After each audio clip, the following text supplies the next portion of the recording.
The ceasefire between Israel and Palestinian militants in Gaza appears to be holding today. Over the weekend, both sides launched hundreds of rockets and missiles at one another in what was one of the worst outbreaks of violence there in 5 years. More than 20 were killed in Gaza and at least 4 more in Israel. CBS News foreign correspondent Seth Doan reports from Ashkelon, Israel, near the Gaza border. Israel's military struck back,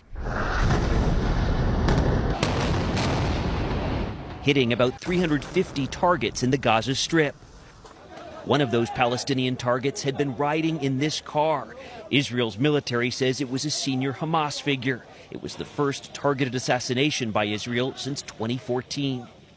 Palestinians say an infant was also killed in one of the airstrikes. Her body was carried in a funeral procession. Her father said the children were playing and were struck by a missile shot from a drone. Palestinians fired close to 700 rockets and projectiles toward Israel. About 200 of them were intercepted, but one hit near this house. Well, we see the substantial damage. Lieutenant Colonel Jonathan Conricus showed us the damage today. He says this round of violence was sparked after Israeli soldiers were shot at by Palestinians during weekly Friday protests at the border.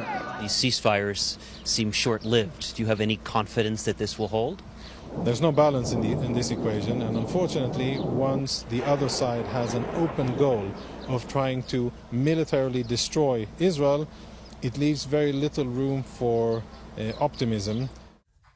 Amir Tabone joins us now. He is the Washington correspondent for the Haaretz newspaper. Thank you for being here, Amir. Can you tell us more about the terms of the ceasefire and how it was actually negotiated?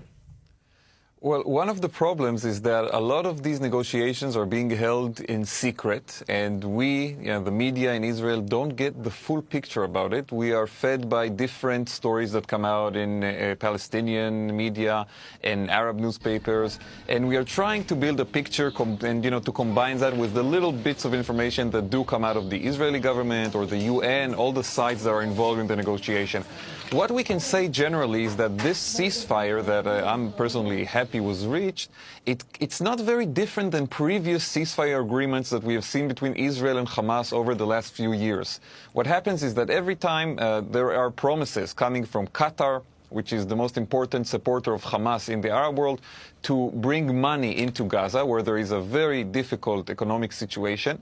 And Israel agrees for that money to come in, but then there are all kinds of delays and problems. And once that happens, we see these outbursts of violence. So I think that this ceasefire right now, the terms would probably be money coming into Gaza from the Qataris, Israel giving all kinds of humanitarian and economic gestures that would allow to improve somewhat the situation, and Hamas holding back with the rocket fire.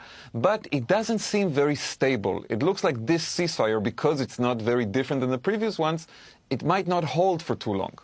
And you mentioned the outbreak of violence. Well, this time it came amid peace talks mediated by the Egyptians. So where do those talks stand now? So again, these are the talks that I mentioned, that we see Egypt and Qatar and the UN. The United States is not involved, but these players are trying to mediate and to solve this long-term problem that we have between Gaza and Hamas and Israel.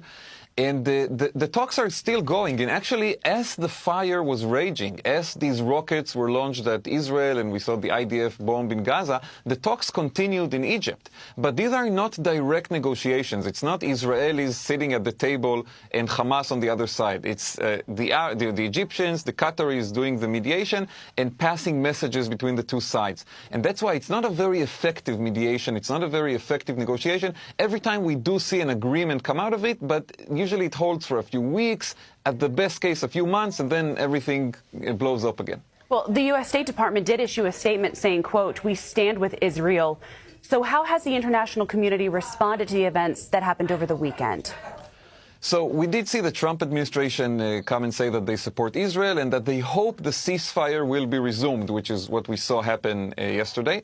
And we did see condemnations coming from some European countries. I think the most important reaction actually was from the Arab world. We did not see, unlike in some previous cases, any denunciations of Israel coming from the Arab world. We didn't see leading Arab countries coming to express support for Hamas.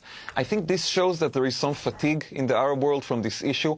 There is a real sense that nothing is happening between Israel and the Palestinians, and many Arab countries would like this issue to be resolved and to see progress, and they are not very happy with how Hamas has been running the situation.